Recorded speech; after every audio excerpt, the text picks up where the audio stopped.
Faire des cadeaux et préparer les fêtes quand on tend vers plus de minimalisme, de zéro déchet et de consommation modérée peut se révéler être un vrai défi. Entre les convictions, les valeurs de chacun et les traditions des autres, il est important de trouver le bon équilibre. Je vais vous proposer dans cette nouvelle vidéo des astuces et conseils pour un Noël plus minimaliste et plus zéro déchet. Mais d'abord, si vous n'êtes pas encore abonné à ma chaîne, je vous invite à le faire pour être alerté de mes nouvelles vidéos. Le petit pouce bleu permet également de soutenir mon travail et de me dire si vous avez aimé ma vidéo. On va atteindre bientôt les 500 abonnés, je suis super contente et je remercie tous ceux qui sont actifs sur la chaîne. Tout ceci ne se limite pas, bien sûr, seulement à Noël, car beaucoup de traditions sont prétexte à la surconsommation, comme par exemple Pâques, la Saint-Valentin, les fêtes nationales ou encore Halloween. Je vous invite à partager vos expériences et astuces en commentaire concernant votre gestion de cadeaux et de fêtes. Quand on pense à Noël, les premières choses qui nous viennent à l'esprit sont le sapin et les décorations. Ce domaine constitue un domaine assez important de Noël, car en effet, si vous achetez un sapin et des décorations, cela représente un budget et également des biens que vous possédez. Alors je ne suis pas là pour faire la morale d'avoir un sapin ou pas de sapin, chacun fait ce qu'il veut et ça le regarde. En ce qui me concerne, moi j'ai opté pour des sapins un peu plus minimalistes, comme vous pouvez voir sur ces photos. Donc vous pouvez aller trouver dans la nature des morceaux de bois ou inventer. Je vous présente mon sapin cette année. J'ai fait des récupérations de bois, de feuilles, de pommes de pin et j'ai ajusté ça avec des décorations que je possédais déjà.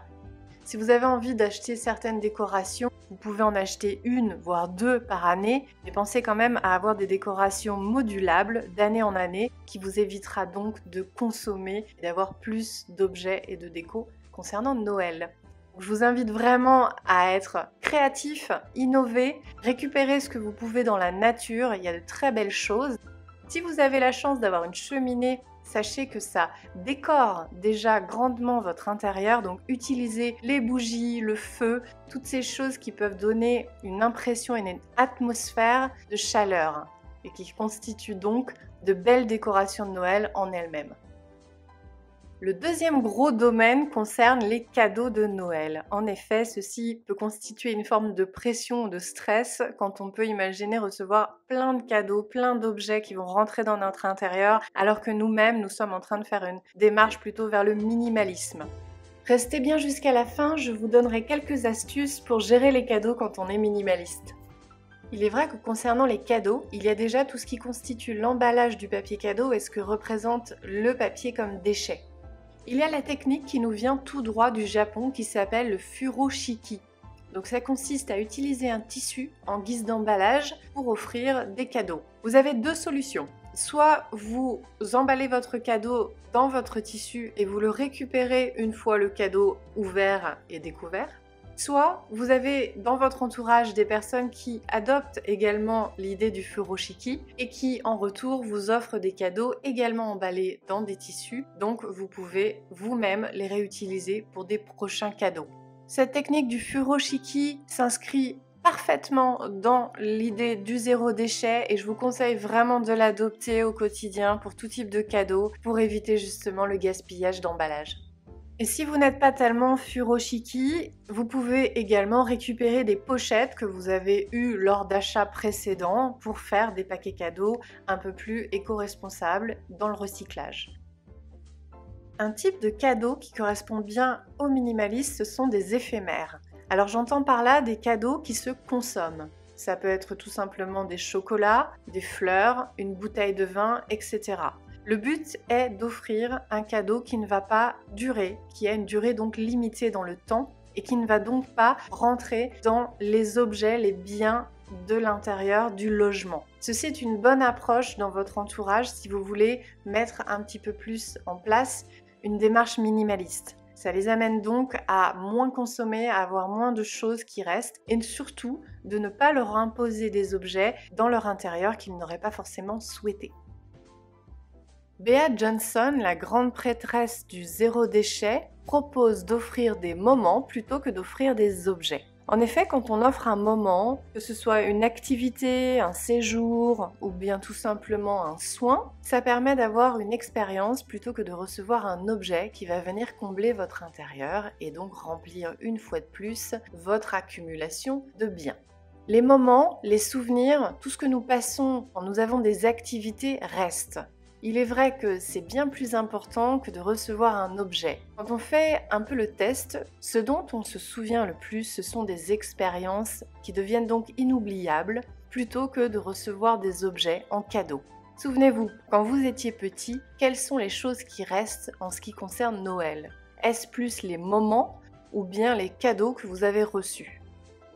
Osez également les produits et les objets de seconde main, les objets qu'on trouve dans les magasins d'occasion et qui sont vendus à des prix moindres. Ça permet déjà de faire plus d'économies en ce qui concerne des objets pour les cadeaux, car on sait que c'est un budget conséquent à la fin de l'année pour chacun. Cela permet également de trouver des objets uniques parfois, qui n'auraient pas forcément été trouvés dans un magasin de grande distribution. Et puis bien évidemment, cela redonne une nouvelle chance à l'objet. Vous pouvez faire les magasins d'occasion, il y a énormément d'objets qui sont pratiquement neufs, donc vous pouvez tout à fait les offrir à nouveau comme cadeau. Pensez aux livres, pensez également aux appareils électroniques. Vous avez des sites internet maintenant qui font le reconditionnement de téléphones portables, qui vendent des objets tels que des appareils photo, et tout autre appareil électronique de très bonne qualité et en bon état. Donc pensez vraiment au recyclage, c'est dans l'air du temps et il va falloir y passer, que ce soit pour notre budget ou pour notre planète, et également la consommation de biens. Optez pour le DIY, littéralement do it yourself, le fait maison. En effet, c'est assez sympa de créer soi-même ses cadeaux. Quand on est assez créatif, quand on a des compétences pour créer des cadeaux, faire des choses, c'est vrai que ça peut être intéressant de faire des cadeaux personnalisés. Je ne suis pas une personne de particulièrement manuelle, mais voici un petit sac que j'ai confectionné pour ma nièce. Ça m'a fait très plaisir de lui faire et le cadeau lui a beaucoup plu. Offrez à la hauteur de vos moyens. J'en ai déjà parlé dans une précédente vidéo sur comment moins dépenser, que je vous invite à consulter. Il est vrai qu'on a envie d'offrir souvent des cadeaux à la personne que l'on aime et on dépense un petit peu plus, souvent au-dessus de nos moyens. C'est une envie d'être aimé à notre tour, on n'a pas envie que la personne nous juge comme étant radin ou on a tout autre conditionnement qui fait que on dépense une somme faramineuse dans les cadeaux.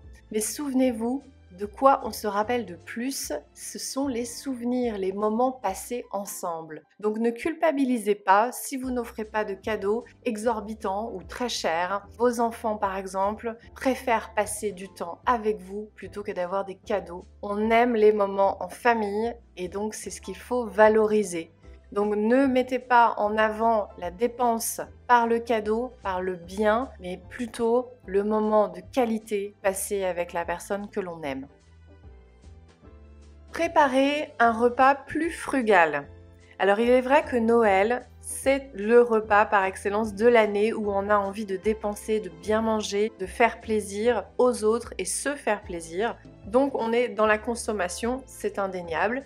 Mais si vous faites un repas un peu plus frugal, il est vrai que vous allez moins dépenser, être moins dans les courses.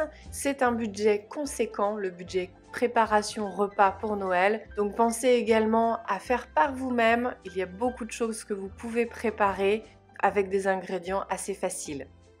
On parlait tout à l'heure des cadeaux, donc offrez moins mais mieux. Ça, c'est la devise par excellence minimaliste.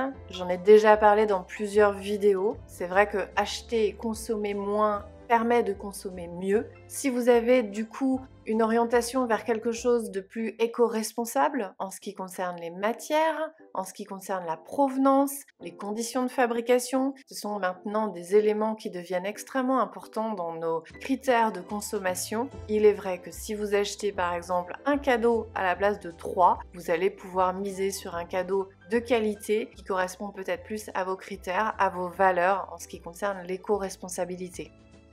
N'offrez pas de cadeaux. Alors ça, c'est la solution la plus hardcore et pourtant, c'est la solution qui est le plus minimaliste. En effet, certaines personnes peuvent être choquées ou vous dire que ce n'est pas possible et pourtant, c'est important de parler de votre démarche autour de vous, d'expliquer pourquoi vous voyez les choses comme ça. Le fait de passer du temps avec les personnes, de vous déplacer, de venir les voir, c'est votre cadeau. S'il est trop difficile de ne pas offrir de cadeau pour certains, il est tout à fait possible d'opter pour un tirage au sort pour offrir un cadeau à une personne. Vous pouvez également décider d'offrir des cadeaux uniquement aux enfants, sans bien sûr les couvrir d'innombrables paquets.